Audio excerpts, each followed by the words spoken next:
There's so many questions. I didn't know where to start, so I can ask only one. I will ask one just for now. So I know the game was.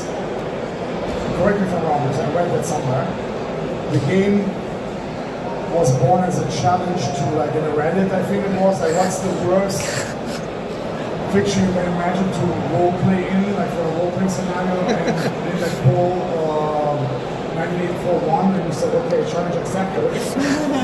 So my first question is, okay, did you ever think? I mean, did you already have something ready at that point, or was everything started from there? Okay, and that's my main question though. We played the game with a bunch of people in Italy. One of those was, he's an accomplished game designer in Italy, and his comment was, this game brings me in a place I don't want to stay. Which reconnects to what you were saying at the very beginning, right? It doesn't have to be happening. What I was puzzled with, and this might come through as criticism, it's food for thought, okay?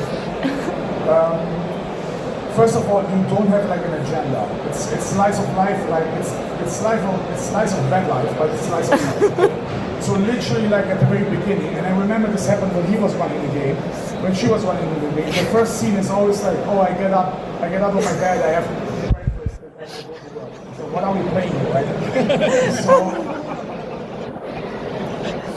And it's really difficult at the very beginning to find your own like goal in the game, because the game never really has it.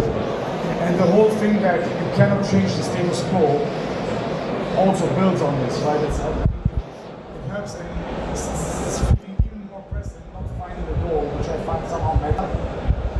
And I don't know if this is intentional. So how do you cope with the fact that literally, like, at least in my experience, I don't know yours, most of the players don't know what they are playing or what to play when they finally start playing. You know what I'm saying? Also a great question. So, if we're talking about political reasons for the game, it's about agency. If you're looking at the rules that define the play space of the resistance characters, it's undefined. Technically, you can do anything, and there are no die rolls that decide if you succeed or not. You can do whatever. You will get consequences, but those come anyways. So what I'm asking the players to do is hard, because life is hard. And understanding our own agency in this world that we're living in is part of that. We have the possibility to do kind of whatever. And we have to decide for ourselves, what the heck am I doing here? So that is very intentional in the game, that we start out this because that's really what I wanted the first part of the game to be. Because it's only after expressing agency or doing something that we get a target.